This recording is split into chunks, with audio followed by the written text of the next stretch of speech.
Merci Madame la Ministre de nous accueillir dans ce ministère qui nous est extrêmement cher, sous l'emblème qui est un peu caché par le calicot, mais du Bercurien qui a été un homme que nous avons tellement admiré, que nous avons tellement regretté de perdre.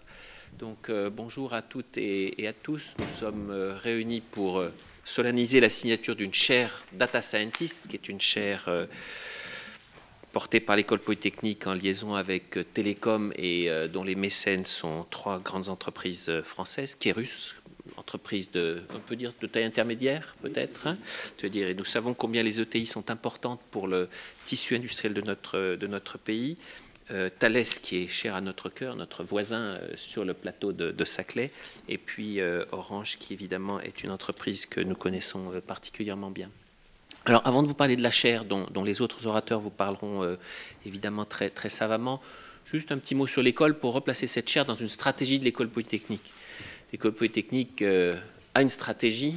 C'est une stratégie qui est bien connue de l'État, puisque l'État suit avec grande attention ce que fait l'école, et je pense pouvoir dire que l'État, dans le cadre du conseil d'administration et dans le cadre des contacts que nous avons avec nos ministères de tutelle, approuve la stratégie de l'école. Cette stratégie, c'est une stratégie qui s'inscrit dans la politique gouvernementale de redressement du pays. C'est une politique qui est portée par une foi, par une vision du monde. Notre vision du monde, c'est que le monde est dans une compétition économique mondiale et que dans cette compétition économique mondiale, le principal facteur de prospérité, ce sera l'innovation technologique. Et dans ce monde, l'École Polytechnique est là pour produire et pour partager des connaissances qui lui sont singulières puisqu'elles sont très pluridisciplinaires et qu'elles sont au plus haut niveau d'excellence.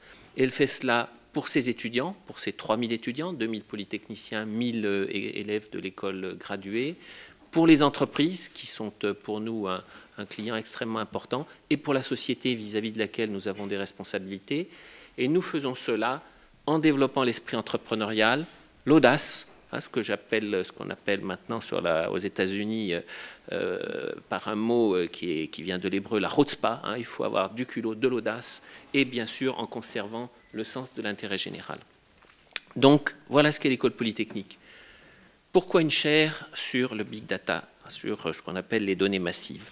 Parce qu'on voit bien que l'interprétation des données massives va être une des technologies qui vont transformer notre société. Notre société est devenue une société extraordinairement riche en données. Elle va le devenir de plus en plus avec tous les objets connectés. Et je rappelle que l'IX a signé il y a 3 semaines environ une très belle chaire avec Cisco, qui est le leader mondial des objets connectés. Et donc tous ces objets connectés vont bien sûr produire des quantités massives de données dans tous les domaines pas seulement de l'économie, mais de la vie courante. La santé, qui est le monde d'où je viens, bien sûr tout ce qui est haute technologie, tout ce qui est secteur bancaire et financier, et ces données fournissent une base extraordinaire pour la décision. C'est-à-dire qu'au lieu de fonder les décisions sur l'intuition, sur les paramètres de référence interne, on va pouvoir les fonder sur des données, mais ces données, encore faut-il savoir les interpréter, et c'est là que l'on débouche sur les enjeux de notre chaire. Car aujourd'hui, il y a un déficit de spécialistes en interprétation des données massives, ce qu'on appelle les data scientists, parce que c'est une science tout à fait nouvelle, c'est une science qui emprunte, j'allais dire, à 3 domaines. 2 domaines qui sont, j'allais dire, ceux qui la nourrissent, qui sont les mathématiques appliquées et la science de l'informatique, et puis une 3e science qui, elle, est variable, qui est celle du métier. C'est-à-dire qu'il faut à la fois être très fort en mathématiques appliquées et en informatique, mais il faut en même temps avoir la capacité d'interagir avec les métiers et donc avoir une ouverture culturelle. Et c'est ce qui fait que cette technique, cette technologie est particulièrement bien, j'allais dire, adaptée à la formation qui est dispensée à l'École Polytechnique. Alors, quels sont les objectifs de la chaire ?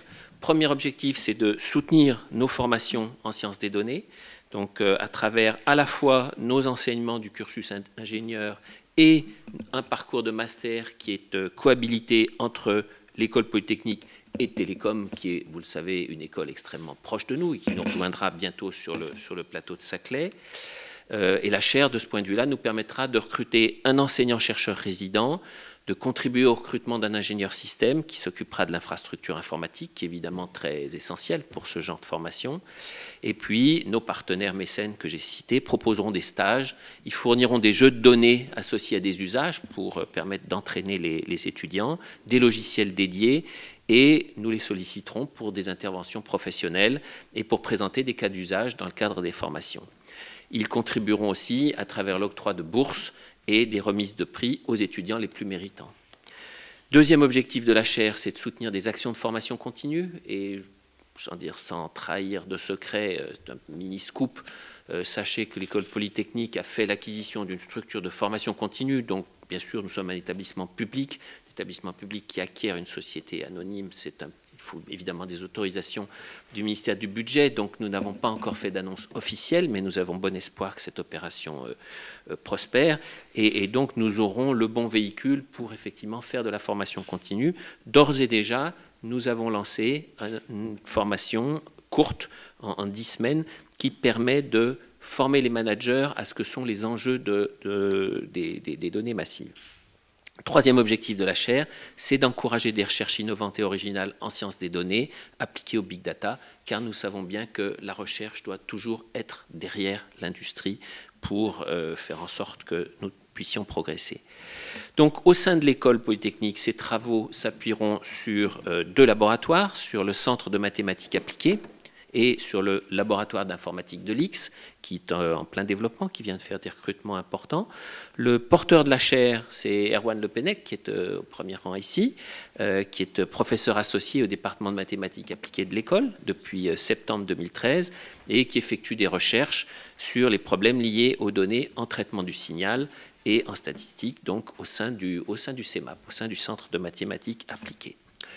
Je voudrais souligner que cette chaire est essentielle pour nous, que bien sûr, elle n'englobe pas la totalité de ce que fait l'école polytechnique, puisque nous avons d'autres projets dans le domaine, mais c'est évidemment, j'allais dire, le squelette de nos actions dans le domaine, et je voudrais donc remercier très très chaleureusement nos 3 mécènes d'avoir accepté de nous accompagner sur ce projet. Merci beaucoup et longue, j'allais dire, prospérité à notre chaire pour le bénéfice de nos étudiants et de nos chercheurs.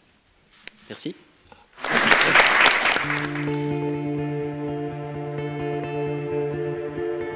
Je suis très heureuse de parrainer cette opération qui me paraît bénéfique à tout point de vue. Et je veux saluer le président de la Fondation de l'école polytechnique, son président, le vice-président R&T, on ne dit plus R&D, on dit R&T.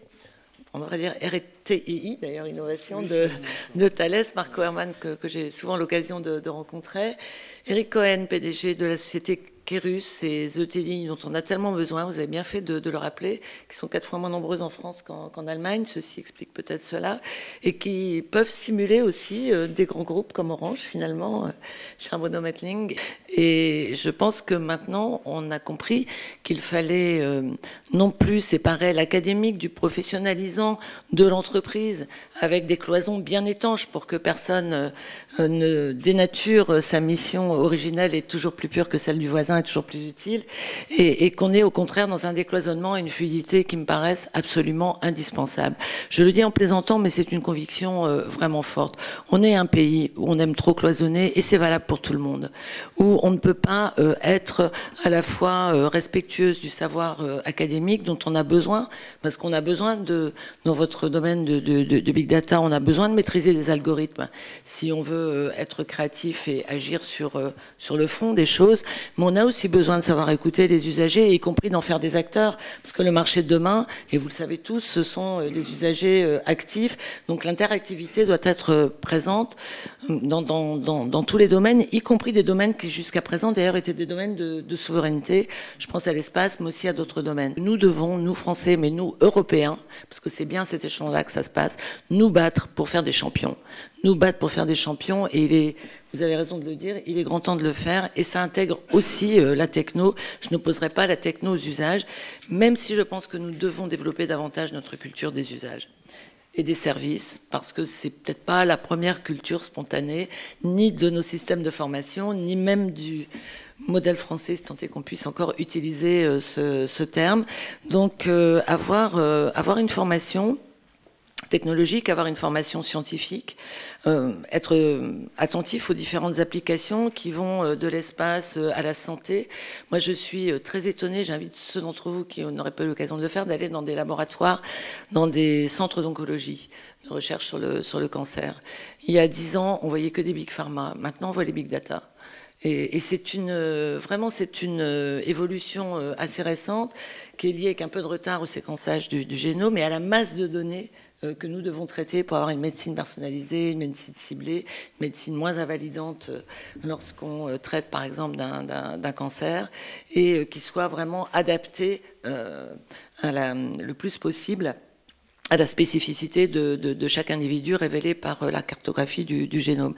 Donc, ce que vous faites, c'est au cœur de toutes ces nouvelles applications. Et puis, ensemble, construisons un monde qui soit un monde plus heureux pour les générations à venir. Et merci à tous et à toutes, de plus en plus à toutes, d'y contribuer.